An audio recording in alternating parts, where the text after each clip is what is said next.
Assalamualaikum warahmatullahi wabarakatuh. So hari ni kita nak sembang sikit pasal perlu tak kita ambil takaful? Adakah takaful tu merugikan? Sebenarnya takaful tu dia merugikan kalau kita tak buat perancangan. Contoh kita sebab apa? Kita ambil backup plan. Takaful tu backup plan. Kalau jadi apa-apa kat kita, kita mati mengejut, atau kita accident jadi TPD, atau kita kena sakit kritikal kan, time tu memang pendapatan akan hilang lah automatik kan. Time tu memang takaful diperlukan sangat-sangat. Tanyalah kalau berlaku kematian pun dia orang mesti tanya ada tak insurans, ada tak takaful.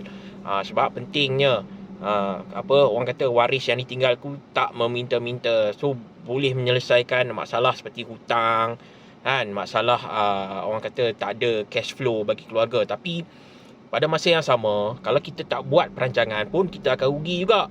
Perancangan tu apa maksud? Maksud dia kita kena simpan juga, saving, invest selain daripada ambil takaful. So kita tak boleh ambil kata takaful ni sebab dia ada cash value, kita dah selamat. Tak selamat. Sebab takaful pulangan dia tak tinggi. Walaupun ejen takaful dia kata sini pulangan tinggi, tak. Sebab apa? Syarikat takaful dia tak buat investment. Dia upah syarikat lain buat investment. Kalau dia upah syarikat lain, kenapa kita tak pergi direct ke syarikat lain? Kadang pelik tau, pelik. Contoh kita ambil kan, investment link ni, dia letak dekat mana? Dia letak dekat unit trust. Tapi bila kita promote unit trust, dia tak percaya. Dia percaya syarikat takaful. Tapi benda yang sama. Benda yang sama dia letak. Tapi dia kena faham lah, game plan apa investment link ni bukan nak kepada cash value tu, tapi kita nak maintain harga. Nak maintain harga dia supaya dia tak tinggi. Terutama yang ambil medical card kan, ambil medical card tambah sampai umur 80, you kena ambil investment link supaya dia boleh top up balik, offset kenaikan harga tu. Tapi bila you ambil contoh you nak ambil takaful yang ada manfaat kematian, manfaat sakit kritikal, manfaat TPD, you better ambil term ni. Kalau kata dekat FWD ni, contoh Future First kan, 150,000, lepas tu dia ada apa, manfaat kematian, manfaat TPD, manfaat terminal illness. Lepas tu you tambah lagi orang kata 50,000 sakit kritikal kan, baru dah 60-70 ringgit sampai umur 80. Tapi tak perlulah bayar sampai umur 80 kan. Kalau kata you esok pencen, you surrender sajalah kan, sebab dia tak ada cash value dan dia tak naik. Maksud dia kalau you ambil sekarang RM80, sampai you pencen pun RM80 lah you bayar. Cuma dekat situ bila dia tak ada cash value, you invest lah tempat lain. Contoh PRS kan, PRS you bubuh RM50 tiap-tiap bulan dekat situ, jadi dana tambahan.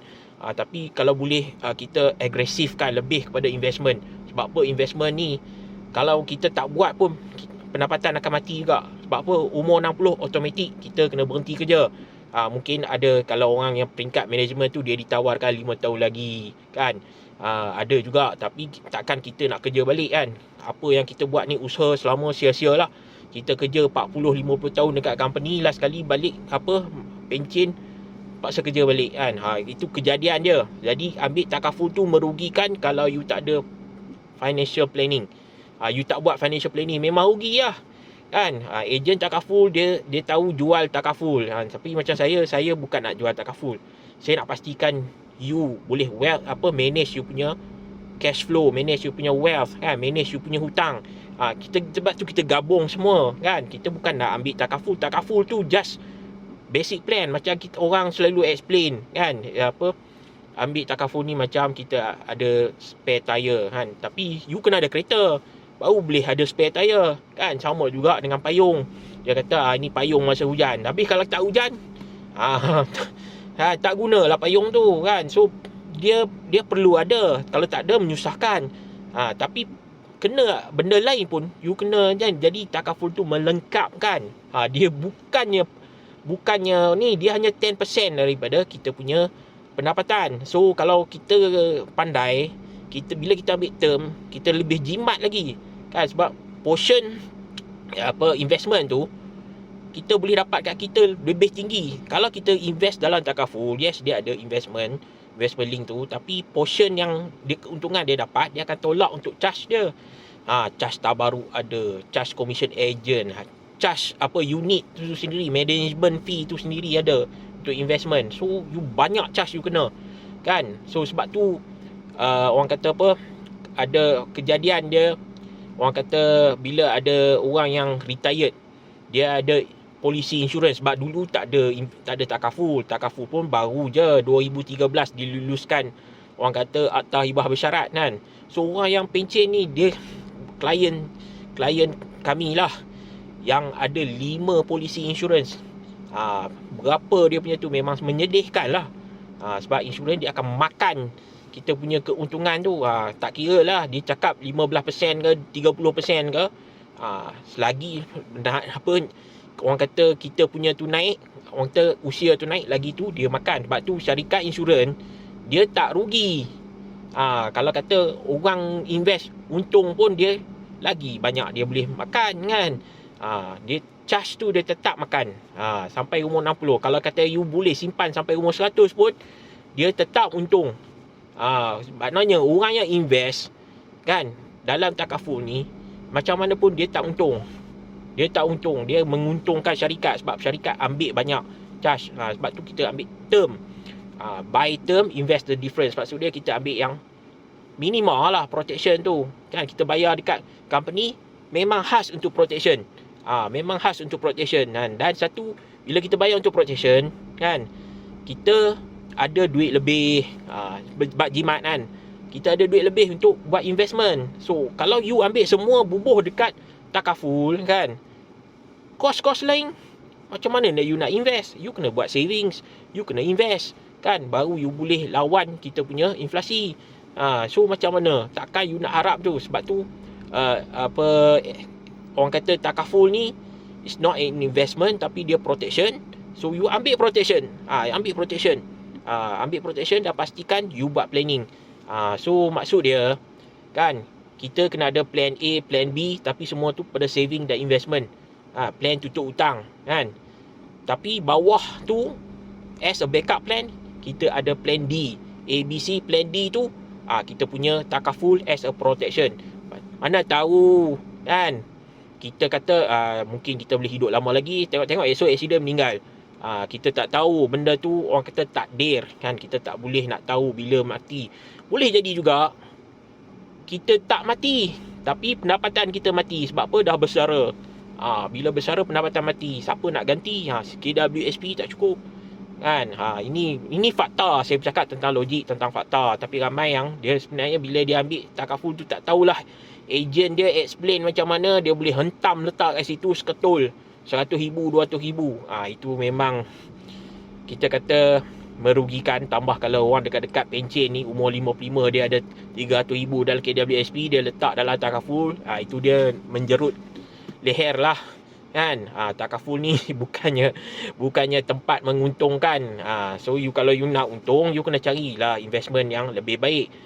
So investment lebih baik ada yang low risk. Kita nak low risk, maknanya modal tu tak hilang. Ini first yang dibuat oleh Warren Buffett apa dia, never lose your money. So second rule apa dia, remember the first one. So jangan hilang duit. So pastikan bila you invest, you ada tempat yang boleh guarantee, secure you punya capital. Sebab apa? Bila berniaga pun kita nak ROC, return of capital. Return of capital ni pulangan modal balik. Tak untung tak apa, janji modal tak hilang. So kalau you buat bisnes, kemungkinan tinggi lah untuk you rugi, modal hilang. Bila rugi, modal hilang lah. So jangan trade. Saya saham tak trade. Sebab apa? Sebab 95% orang yang buat trading, dia rugi. Ni cerita betul. Nak untung jadi cikgu saham. Mengajar orang saham tak rugi. Tapi orang yang main saham rugi. Cuba lantik cikgu tu kan. Tolong invest untuk saya. Dia mahu tak? Dia pun tak nak ambil risiko kan. Sebab cikgu pun dia boleh ajar teknikal cara nak baca, tapi risiko tu kita kena ambil. So kita kena cari tempat. So siapa yang nak invest tapi tak nak rugi, tapi dia nak return, return yang tinggi lah daripada ASB. ASB ni kita tahu, kita beli RM1, jual RM1 tak rugi apa-apa. Tapi dia nak lebih tinggi daripada ASB, boleh hubungi saya di 018-464-0701. Sebab kita ada akta melindungi capital, melindungi orang kata modal yang kita labur tu daripada hangus. Mesti dibayar balik. So ini memang best lah kan. Lepas tu kita dapat return yang tinggi. Ini tak ada, kat ASB pun tak boleh bagi kan. Okey lah, kalau kita dapat macam tu, duit pun tak hilang, kita ada dividen ataupun passive income. Okey, yang ni yang terbaik kan. Kalau kata takaful tu ambil just untuk protection sampai umur 60 dah lah. Lepas tu kita bukannya nak hidup bayar macam tu sampai mati. Nak buat ibah buatlah dengan harta kita. Ada tanah, ada rumah, boleh ibah, no problem. Just hubungi saya 0184640701, kita boleh buat semua. Kalau you ada masalah hutang pun saya boleh bantu. Boleh bantu tu kena tengok lah juga kan. Bukannya orang kata sembang kosong. Kita kena ambil data, kena kaji selidik dulu kewangan kan, keupayaan kewangan dia macam mana, mental dia macam mana kan. Kadang-kadang kita bagi idea, nasihat, dia tak boleh dengar, tak boleh juga kan. Sebab cakap ni boleh cakap lah kan, tak buat tu orang tu.